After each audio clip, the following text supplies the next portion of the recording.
from Bottom Line. Greetings and welcome to the Payments Podcast, where our topic today is Treasury management and the role of the treasurer as a leader in today's complex financial environment. And while our previous episodes on Treasury have focused on technology, today our approach will be different. Our guest today is a veteran finance leader that has identified a different skills gap than the one we're used to. This one is the soft skills gap. How do we listen? How good are our relationships with colleagues? How do we improve our communication skills? And how can improvement in these areas lead to better productivity? Here to answer those questions and talk about the importance of soft skills in Treasury is the chief evangelist of the Finance Collective, Ernie Humphrey. Besides being a webinar maestro, Treasury expert, AP and AR expert, marketing influencer, and edutainer, we'll get into that term a little bit more, Ernie has more than 20 years of experience leading thought leadership in the Treasury field at companies ranging from his post as Director of Treasury Services at the Association of Financial Professionals to senior level jobs at the CFO Alliance and Stampley. His current passion project, as I mentioned, is the Finance Collective. It's a community for all finance professionals focused on empowering them to develop and help finance peers develop skills that will matter regardless of where fintech takes the finance profession. The Finance Collective is all about human skills, and that's what we're here to talk about with Ernie. Ernie, welcome. Oh, thank you very much. It's a pleasure to be here. Love the opportunity to talk about my passion project. Yeah, I'm looking forward to it. So Ernie, let me repeat that last sentence. The Finance Collective is all about human skills. It's a unique approach to the Office of the Treasurer, not one that we've certainly run into. But I'd like you to tell us a bit more about the Finance Collective and tell us why you focus in on soft skills. Why are they so important to a finance leader? Of course, happy to do so. Well, the pillars of the Finance Collective, I would say the two driving forces behind the community. One of those is soft skills. I'll get into that in a moment. The other one was I wanted to create a community where everyone feels like they belong there, they're valued, and they have a place to shine. So we see a lot of communities out there for CFOs and treasurers, but everyone matters and everyone needs a place to shine. Going on that a little bit on the place to shine, the foundation of career success is really the professional brand. So how folks communicate what they're all about, what they do and how they do it. And in order to have a impactful professional brand, people have to really master the soft skills.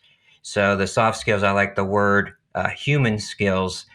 These are skills that matter no matter what. And so that was really important to me as I see all this AI, technology, chat GPT, even myself, I was getting afraid. I'm seeing all these terms out there.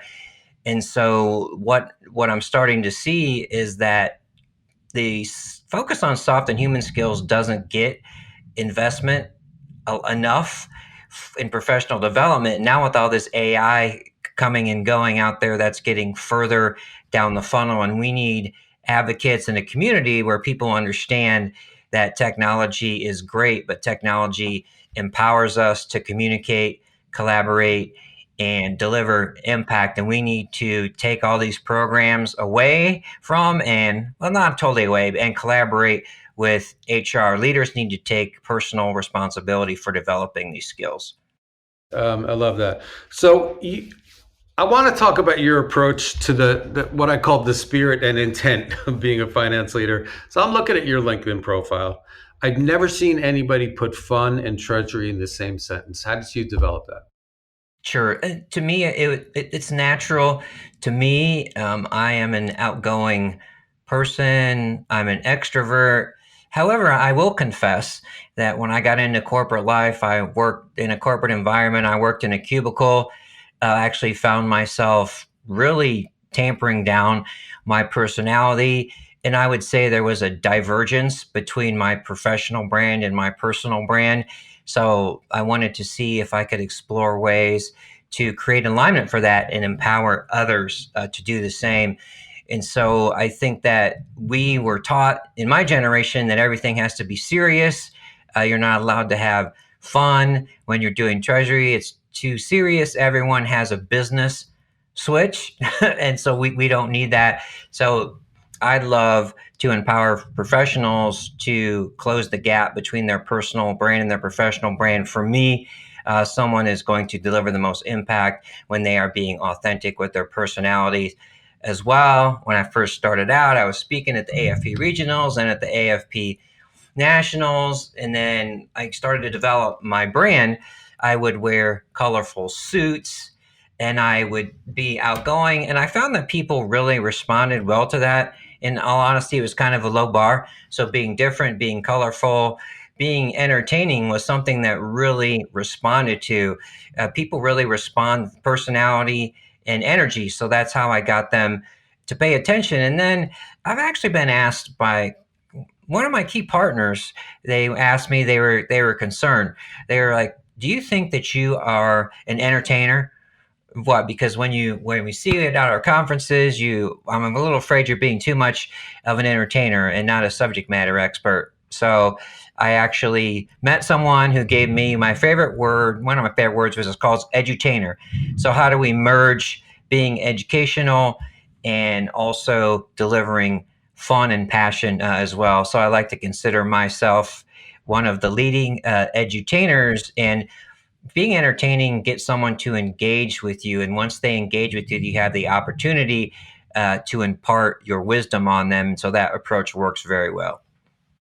So let's take the edutainer thing to another level. Let's have a little Wolf of Wall Street moment here, a sell me to spend moment. Sell me on the soft skills of Treasury. Why is it so important? And why do you think C level executives don't do more to encourage developing them? The cornerstone of what Treasury should be doing, in my mind, is effective cash management. At the end of the day, if you want to make data driven decisions on what happened and why it happened, right, you got to understand accounts payable. And that means understanding supplier relationships. We need to be taking more control of how and when we make payments. And then we also need to understand our customers as well, have good relationships with them to optimize our webinar. So to optimize your control of cash, you need to have relationships with suppliers, relationships with customers, and internally, right? And what we do to drive cost efficiencies is not often looked at. And then to be able to understand the whole picture of what's going on at your company, you need to be able to communicate and listen. So, in terms of what people really should be looking to do is understand the professional needs of their team and figure out how to meet them. So, at the end of the day, treasurers want their teams to impact the bottom line, impact performance across the office of the CFO. And in order to do that, we need to understand how we can work well with others and look at things in a big picture perspective in the realm of 1 + 1 = 3. Technology gives us the time to focus more on strategic activities. Relationships empower us to make use of that time and deliver impact. Wow, that was really well said. You sold me. Ernie, any anecdotal evidence or an example of where these soft skills had an impact within a company or for a person? I mean, how do soft skills manifest itself at work? Sure. And I have an example for a little bit earlier in my career. When I was earlier in my career, I actually started working at a company. I was actually working in marketing to get my foot in the door. I really wanted to work in treasury and finance. And so I was trying to find ways to interact with the senior leaders of the company, especially the CFO and the treasurer. And what I did is I took on the opportunity to organize the golf outing, which had been, people dread doing the golf outing. Well, I saw it as a great opportunity. So a couple years I did the golf outing. We had a full crowd. Everybody was out there wearing our hats and all that good stuff. So that was really impressive. So after that, and just, kind of engaging more with the CFO, he engaged with me. He responded to my personality. He brought me into his office and he said, "Do you really want to work in finance? Let's make that happen." So that would have never happened if I would not have tried to show what I could do. And I showed him that I could bring people together across departments who might not have liked each other and get these people to align and do something I wanted to do, which was wear our marketing material. So I think showing them that I could create consensus and really get people excited about something was something that he really responded to. And also, what I was able to do is I was able to engage with my bank partners, and they responded to my personality. I got to know them. I let them get to know me. So they knew I would like to speak. So one of my bank partners from back in the day, Wachovia, invited me to speak at a conference. Went and spoke at a conference. That turned into a lot of other opportunities with AFP. That ended up with me being the director of Treasury Services for the AFP, which is the largest association for our profession. So to me, that really has been a driver of my career success, and it's also a continuing driver because that's my brand. That's why people engage with me, and that's why my partners trust me. Interesting. So you build a personal connection with someone, it's going to translate. It's going to come. It's going to create something good. So let's say I like what you're saying. Let's say I'm a CFO, CEO, some kind of C-level executive, and I feel like my team needs better soft skills to accomplish the things that you're talking about. How would you counsel that C-level executive to get started? But first of all, what I would say is we have to be in the right culture. So it's really a mentality on why the skills matter and impressing upon them that they need to invest in the professional development of their teams. And so that's one. And that personal accountability means not just relying on HR to check a box. And then there has to be a framework that they use for the soft skills. So just like any other technical skills, a simple framework is these are the skills that are important. These are the skills that this individual has, and these are the ways that we are going to address these skills gaps.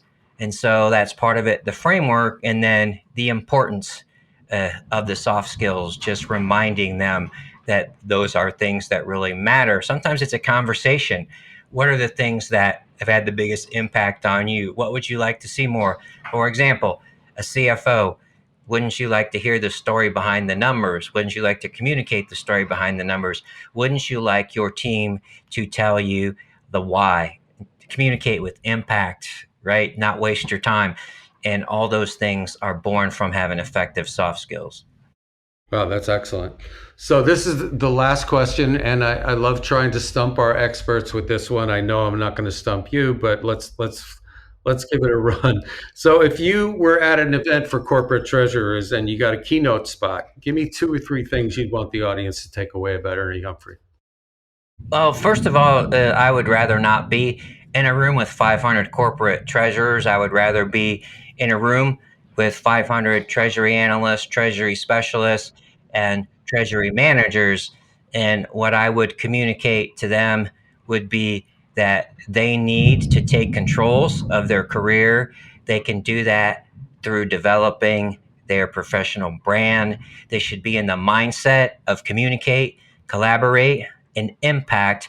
They should realize that they need to learn how to toot their own horns, realize that every relationship matters, and realize the value in being authentic in their careers. If I was stuck in a room with 500 corporate treasurers, I would tell them, here's your mindset. Each and every person that works under you in any way, direct reports, how many layers that is, they matter. Be invested in their professional development. If you want to get the most out of them, empower them to develop their soft skills and human skills, and treat your managers to be human beings 24/7. What a great episode. I really thank you, Ernie. This has been fantastic. So that's a wrap. That's a close for this episode of the Payments Podcast. My guest has been the founder, leader, CEO, chief evangelist of the Finance Collective, Ernie Humphrey. Ernie, thank you again. All right, thank you so much. I'm sorry for the raucous thunder here, but I know it's because this podcast is going to make such an impact. There you go. I love it. That's soft skills in action right there. Um, so thanks for listening, everybody. You can find us on Apple, Spotify, and SoundCloud podcast platforms, and we'll see you next time. The Payments Podcast from Bottom Line.